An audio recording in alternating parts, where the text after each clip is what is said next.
തുടക്കം മാംഗല്യം തന്തുനാനേനാ. சரி சரி, நாளைக்கு தானே பாத்துக்கலாம். Okay okay. ஷோபா, ஏன்டா என்னாச்சு?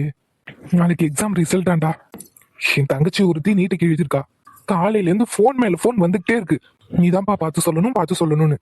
ரிசல்ட் தானே, எங்கனாலும் பாத்துக்கலாம். ஆனா அவங்க நான் தான் ரிசல்ட் பார்க்கணும், எந்த காலேஜ்ல சேர்க்கறது எல்லாத்தையுமே நீ தான் பார்த்து பண்ணணும்னு சொல்லிட்டாங்க. நாளைக்கு இந்நேரம் பயங்கர பரபரப்பா இருக்கும். பின்ன டாப் 5 டஃபஸ்ட் எக்ஸாம்ல நீட்டும் ஒண்ணு. அப்படி இருக்கும்போது பரபரப்பு இருக்க தானே செய்யும். ஏன் அர்ஜுன், நீட் எக்ஸாமை பத்தி நீ என்ன நினைக்கிற? நமக்கு நீட் தேவையா தேவையில்லையா? ஏய், நான் ஏதாவது கருத்து சொல்றேன்னு என்ன ஏதோ பிரச்சனையில மாட்டி விட்டுறாத. சேச்சே, அப்படிலாம் இல்ல. நான் ஜஸ்ட் உன்னோட ஒப்பீனியனை தான் கேட்டேன். என்ன கேட்டா, நீட் எக்ஸாம்ன்றது தேவையான ஒண்ணுதான். ஆனா இந்த எக்ஸாம் இப்ப தேவையான்னு கேட்டா தேவையில்லைன்னு தான் சொல்லுவேன். அர்ஜுன், நீ சொல்றது எப்படி இருக்கு தெரியுமா? இருக்கு ஆனா இல்ல, வரும் ஆனா வராது, அந்த மாதிரி இருக்கு. எக்ஸாம் வேணும்னு சொல்ற, வேணான்னு சொல்ற, என்னதான்டா சொல்ல வர? டேய் சந்தோஷ், நம்மளா ஸ்கூல் படிக்கும்போது என்னவாக போறேன்னு கேட்டா என்ன சொல்லுவோம்? ஒன்னு டாக்டர் ஆக போறோம்னு சொல்லுவோம், இல்ல என்ஜினியர் ஆக போறோம்னு சொல்லுவோம். இப்போ இருக்கிற ஜெனரேஷன் எனக்கு தெரியல, ஆனா நம்ம ஸ்கூல் படிக்கும்போது மெயினா சொல்றது இது ரெண்டா தான் மாத்தி மாத்தி சொல்லிட்டு இருப்போம். டாக்டரு, இன்ஜினியரு, அதை விட்டா கலெக்டர் ஆக போறோம்னு சொல்லுவோம். நானும் அதே மாதிரி தான். சின்ன வயசுல ஸ்கூல் படிக்கும் போதுல இருந்தே டாக்டர் ஆகணும்ன்றது என்னோட ஆசையாவே இருந்தது. படிச்சேன், மார்க் எடுத்தேன். நாம படிக்கும் போதெல்லாம் நீட்டு கிடையாது. ஸோ 12th கட் ஆஃப் தான். அப்படி பார்க்கும்போது எத்தனை கவர்மெண்ட் ஸ்கூல் பசங்களே டாக்டர் ஆயிருக்காங்க தெரியுமா? ஏன், நீயே கவர்மெண்ட் ஸ்கூல்ல தானே படிச்ச? உனக்கு படிக்கிற திறமை இருந்தது, நீ 12th நல்ல மார்க் எடுத்த, டாக்டர் சீட் கிடைச்சது, டாக்டர் ஆயிட்ட. ஆனா நீட் எக்ஸாம்ன்றது அப்படி இல்லடா. இன்னும் சொல்ல போனா இப்போ நீட்ன்றது ஒரு பிஸ்னஸ். எத்தனை கோச்சிங் சென்டர், எத்தனை ஆன்லைன் கிளாஸ், அப்பப்பப்பா எல்லாத்தையும் பார்த்துட்டு தானே இருக்கேன். எல்லாமே இங்க பிஸ்னஸ்டா, பணம். அப்போலாம் வறுமை கோட்டுக்கு கீழே இருந்த பசங்க கூட 12th நல்ல மார்க் எடுத்து கவர்மெண்ட் காலேஜ்ல சீட்டு வாங்கியிருக்காங்க. ஆனா இப்போ நீட் எக்ஸாம் கிட்ட போகணும்னா கூட பணம் வேணும்டா. 12th எக்ஸாம்ன்றது வேற, நீட் எக்ஸாம்ன்றது டோட்டலா வேற. எப்போ நீட் எக்ஸாம் வைக்கணும் தெரியுமா? என்னைக்கு கல்வி தரம் ஒரு பணக்காரனுக்கும் ஏழைக்கும் சமமா கிடைக்குதோ அப்ப வைக்கலாம்டா நீட் எக்ஸாம். ஒரு கவர்மெண்ட் ஸ்கூல்ல படிக்கிற ஒரு ஸ்டூடெண்ட் என்னால இந்த புக்கை படிச்சு இவ்வளோ மார்க் எடுக்க முடியும்னு ஒரு கேப்பபிலிட்டி இருக்கும். நீட் எக்ஸாம்ன்றது அது டோட்டலா வேற. அதுக்கு தனியா கோச்சிங் கொடுக்குறாங்க. எத்தனை கவர்மெண்ட் ஸ்கூல்ல நீட் எக்ஸாம்க்கு கோச்சிங் கொடுக்குறாங்க? அது ஒரு தனி சிலபஸ்டா. இப்போதான் வறுமை கோட்டுக்கு கீழே இருக்கிற மக்களும் கொஞ்சம் கொஞ்சமா அவங்களோட நிலைமையிலேருந்து மாறிட்டு வராங்க. அதுக்குள்ள நீட் அப்படி இப்படின்னு சொல்லிட்டு அவங்களுக்கு கடைசி வரைக்கும் தான் டாக்டர் ஆகணும்ன்ற கனவையே கலைச்சிருவாங்க போல. ஆனா அர்ஜுன், டாக்டர்ன்றது ஒரு சாதாரண வேலை இல்லடா, ஒரு உயிர் சம்பந்தப்பட்டது. அதுக்கு இவ்வளோ டஃப்பான எக்ஸாம்ன்றது தேவை தானே? சந்தோஷ், நீ சொல்றது கரெக்டு தான். ஆனா நீ ஒரு விஷயம் புரிஞ்சுக்கணும். நீட் எக்ஸாம் கிளியர் பண்ண உடனே டாக்டர்னு பட்டத்தை தூக்கி கொடுத்துட மாட்டாங்க. அதுக்கப்புறம் 5 வருஷம் படிக்கணும், எக்ஸாம்ஸ் கிளியர் பண்ணணும், இன்டர்னல், வைவா, ப்ராஜெக்ட், இன்டர்ன்ஷிப்பு, இவ்வளோ விஷயத்த தாண்டி தான் நம்ம இன்னைக்கு டாக்டரா வந்து உக்காந்துருக்கோம். நான் என்ன சொல்ல வரேன் தெரியுமா? நீட் எக்ஸாம்ன்றது டாக்டருக்கு படிக்கிறதுக்கான ஒரு வாய்ப்பை கிரியேட் பண்றது தான். ஆனா அந்த வாய்ப்பே இங்க பல பேருக்கு கிடைக்காம போறதுக்கு காரணம் இந்த நீட் எக்ஸாம் தான். அதுக்கு தான்டா சொல்றேன், என்னைக்கு நம்ம எஜுகேஷன் சிஸ்டம் எல்லாருக்கும் சமமா கிடைக்குதோ அப்போ வைக்கலாம் நீட் எக்ஸாம். இப்போ என்னை பொறுத்த வரைக்கும் நீட்ன்றது தேவையே இல்லை. அர்ஜுன், உனக்கு இவ்வளோ புரிதல் இருக்கா? இல்ல, ஏன் சொல்றேன்னா, நீ டாக்டர் ஆகணும்னு நினைச்சாலே ஈஸியா டாக்டர் ஆயிடலாம். ஒண்ணு நீ நல்லா படிப்ப, இன்னொன்னு உன்னோட ஃபேமிலி பேக்ரவுண்டு. உன்னோட பேக்ரவுண்டு செம ஸ்ட்ராங்கு. ஸோ நீ என்ன படிக்க ஆசைப்பட்டாலும் படிக்க வைக்க ரெடியா இருப்பாங்க. அப்படி இருக்கும்போது ஒரு நார்மல் பர்சனை பத்தி நீ யோசிக்கிற, அதுக்கான புரிதல் வாங்கிட்டே இருக்கு. செம்மடா, கரெக்டு தான். இந்த விஷயத்த நீ ஒரு 2 மாசத்துக்கு முன்னாடி கேட்டிருந்தா கூட எனக்கு சொல்ல தெரிஞ்சிருக்காது. இப்போ நேர்லயே நான் ஒரு பொண்ணை பார்த்தேன். அவ எப்படி தெரியுமா? ரொம்ப நல்ல பொண்ணு, இன்னசென்ட்டான பொண்ணு. ஃபேமிலி கொஞ்சம் கஷ்டப்படுறவங்க தான். ஆனா வீட்டில் அவளுக்கு படிக்க ஒரு சப்போர்ட் கிடையாது. லட்ச லட்சமா ஃபீஸ் கட்டி படிக்க வைக்கிறவங்களே ஒழுங்கா படிக்க மாட்டாங்க.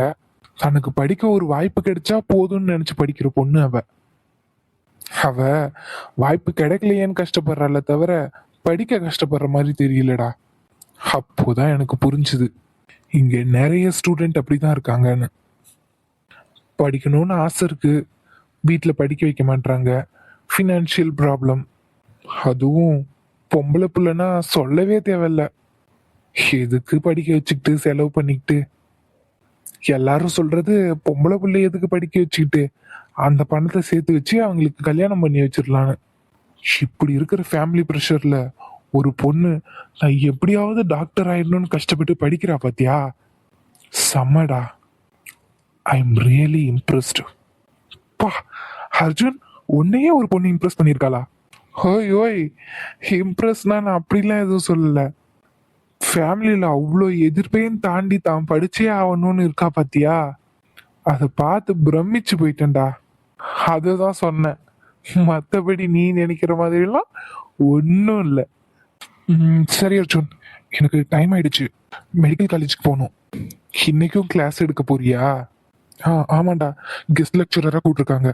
ஸோ நான் கிளாஸ் எடுத்துட்டு அப்படியே வீட்டுக்கு கிளம்பிட்டுமா? எனக்கு ஓபியும் முடிஞ்சிருச்சு.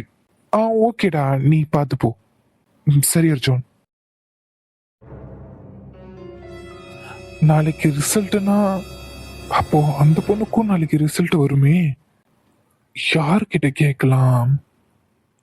பேசாம மீனா கிட்டே கேட்டுடலாமா? வீட்டுக்கு போனது இதை பத்தி பேசுவோம். நோகாமல் என் தோளில் சாய்ந்தால் போதும், உன்னுனை மூக்கை காதோடு நுழைத்தால் போதும், கண்ணோடு கண் பார்க்கும் காதல் போதும், இரு கண் கொண்ட தூரம் போல் தள்ளீரு போதும், பெண்மையில் பேராண்மை ஆண்மையில் வார் பெண்மை கண்டறியும் நேரம் இது காதலியே. என்ன சித்தா பார்த்துட்டே நிற்குதியே, ஏதாவது வேணுமா? இல்ல, ஒன்றும் வேண்டாம். குறவு என்னைக்கும் இல்லாம கிச்சன்ல வந்து நிக்கிறீங்களே, அதான் கேட்டேன். அது ஒன்றும் இல்லை, இன்னைக்கு ஆஃபீஸ் லீவு, சும்மா தான் இருக்கேன். அதான் என்ன பண்றேன்னு பார்க்க வந்தேன். ஓ, மதியத்துக்கு சமைச்சிட்டு இருக்கேன்டா. பசிக்குதாத்தா? ஒரு 10 நிமிஷம் இருங்க, ரெடி ஆயிடும். இல்ல இல்ல, நீ மெதுவாவே சமை. வீட்டுல யாரும் இல்லையா? நீ ஒத்தையில சமைச்சிட்டு இருக்க? அத்தை பின்னாடி தோட்டத்துல இருக்காங்க. தியா இப்பதான் காய் நறுக்கி கொடுத்துட்டு போனா. ஓ, அப்புறம் அது வந்து இது அதான் அதான் வலிக்குதா? கழுத்துல வலி இருக்கா? நான் வேணா ஆயின்மெண்ட் வாங்கிட்டு வரட்டுமா? இல்ல, வலி இருந்ததுன்னா வாங்கிட்டு வரேன். அதானே பார்த்தேன், என்னடா அதிசயமா அத்தான் கிச்சன்ல வந்து நிக்கிறாளேன்னு. நமக்கு இப்படி ஆனதை பத்தி ரொம்ப ஃபீல் பண்றாரு போலவே. ச்சே, அத்தான் பாவம் குற்ற உணர்ச்சியில தயங்கி தயங்கி பேசுறாவ. ஆனா நடந்த எல்லாத்துக்கும் நானும் தானே காரணம். எதுக்கும் அவர் என்ன கட்டாயப்படுத்தலையே, அப்போ இதுல என்னோட பங்கும் தான் இருக்கு. அத்தா, என்னாச்சுதா? நடந்த விஷயத்துக்கு நீங்க மட்டும் காரணம் இல்லை, அதுல என்னோட பங்கும் இருக்கு. ஏன்டா, என் விருப்பம் இல்லாம தான் இது நடந்துச்சுன்னு நீங்க நினைக்கிறீங்களா? என்ன என்ன சொன்ன? அப்போ உனக்கு என் மேல எந்த கோபமும் இல்லையே?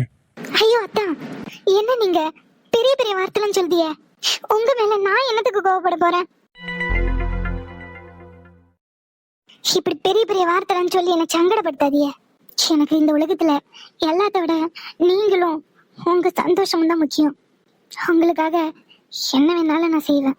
இவ்வளவு நாள் நான் எப்படி வேணாலும் இருந்திருக்கலாம். ஆனா இனி உங்க பொண்டாட்டியா இருக்கிறதா என்னோட முதல் கடமை. என்னடா அப்படி பாக்குறிய? என்னடா படிக்கணும் படிக்கணும் படிப்பை பத்தி மட்டுமே பேசிட்டு இருப்பா. படிச்சு முடிச்ச பிறகு இதெல்லாம் பாத்துக்கலான்னு சொன்னா, ஆனா இப்போ இப்படி பேசுறாளேன்னு பாக்குறீங்களா? ஆமாட்டா, நான் இங்க வந்த புதுசுல எனக்கு என் படிப்பு தான் முக்கியம், இப்படியாவது படிச்சு டிகிரி வாங்கிடணும், இதுதான் என்னோட ஒரே குறிக்கோளா இருந்துச்சு. ஆனா இப்போ எனக்கு என் உலகமே நீங்க தான், வாழ்க்கையில எதுவும் நிரந்தரம் இல்லைன்னு புரிஞ்சுக்கிட்டாதான். அதுக்காக நான் படிப்பு வேண்டாம்னு சொல்ல மாட்டேன், படிப்பு முக்கியம்தான். என்னைக்கு இருந்தாலும் ஒரு பொண்ணோட படிப்பு தான் அவளை எந்த சுச்சுவேஷன்லயும் காப்பாத்தும். அதை நம்ம மாத்த மாட்டேன். அதுக்காக உங்களை நான் கஷ்டப்படுத்த விரும்பல. உங்களுக்கு எது சந்தோஷமோ அதுதான் எனக்கும் சந்தோஷம். அதான் எனக்கு தெரியும் உங்களுக்கு என்ன எவ்வளவு பிடிக்கும்னு.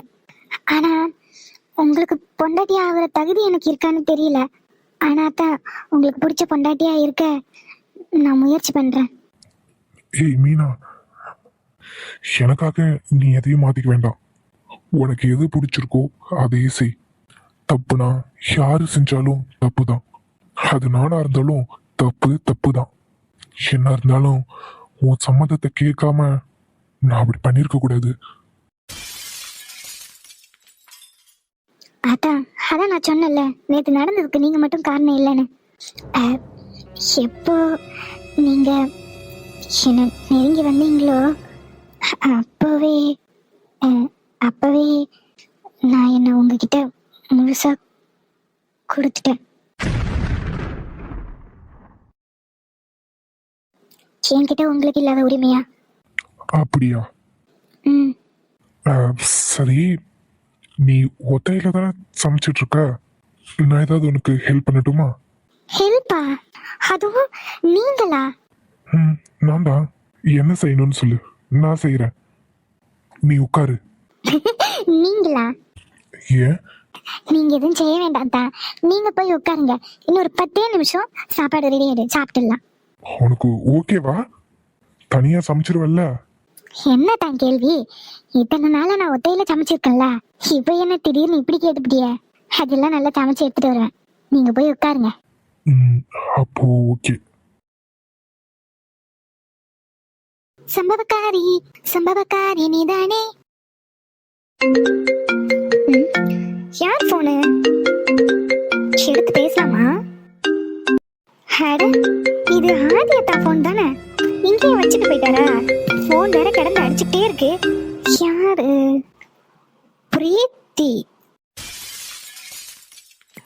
பிரீத்தியா? ஏதோ பொண்ணு. நம்ம அத்தான் பொண்ணுங்க கிட்டலாம் பேசுவாங்களா? நம்மளே அட்டன் பண்ணி பேசலாமா? ஆனா அத்தான் போன இது, அவியலுக்கு வந்து போனை நம்ம எடுத்து பேசினா மேனஸ் இல்ல? தப்பு இல்ல, ரொம்ப தப்பு. அடுத்தவங்களோட போனை நம்ம எடுக்க கூடாது. ஆனா நான் அப்படி கிடையாது, எனக்கு தான் மேனஸே கிடையாது. அதுவும் இல்லாம ஆதியத்தான் யாரு? நான் அவரோட ஒய்ஃபு. அவைய போனை எடுக்க கூட எனக்கு உரிமை இல்லையா என்ன? நம்ம எடுத்து பேசுவோம், யாரு என்ன சொல்றது? அதி கேக்குதா? நான் பிரீத்தி பேசுறேன். லைன்ல இருக்கியா? நான் உங்ககிட்ட ஒரு முக்கியமான விஷயம் சொல்லணும். முக்கியமான விஷயமா? என்னவா இருக்கும்? அவியலுக்கு வர போன் எல்லாமே ஆபீஸ் கால் தான், ஆபீஸ் சம்பந்தமா தான் வரும். இந்த பொண்ணு என்ன ஏதோ முக்கியமான விஷயம் சொல்லுது, ஆபீஸ்ல ஏதாவது பிரச்சனையா இருக்குமோ? என்னோட கல்யாணத்தை நான் நிறுத்திட்டேன். என்னது? இந்த பொண்ணோட கல்யாணத்தை இவன் நிறுத்திட்டாளா? ஏன், இந்த பொண்ணுக்கு என்ன பிரச்சனை? நான் உட்கார்ந்து நல்லா யோசிச்சுட்டேன். இந்த கல்யாணம் எனக்கு முக்கியமான யோசிச்சு பார்த்ததுல எனக்கு கல்யாணத்தை விட நீங்க தான் முக்கியம்னு தோணுச்சு. என்ன சொல்றா இவ? நீங்க சொன்னது கரெக்ட் தான் ஆதி. இந்த கல்யாணம், கமிட்மெண்ட்ஸ், குழந்தைங்க இதெல்லாம் நமக்கு தேவையில்லதான். லைஃப் நம்ம யார் கூட வாழறோம், எப்படி வாழறோன்றத பொறுத்து தான் இருக்கு. எனக்கு எல்லாம் புரிஞ்சிடுச்சு ஆதி. அண்ட் ஆதி, நீங்க கேட்ட மாதிரியே என்னது கேட்ட மாதிரியா? இவர் என்ன கேட்டு போற அவகிட்ட? அதான் ஆதி, நீ கேட்ட மாதிரியே நாம கல்யாணம் பண்ணிக்காமலே ஒன்னா வாழலாம்.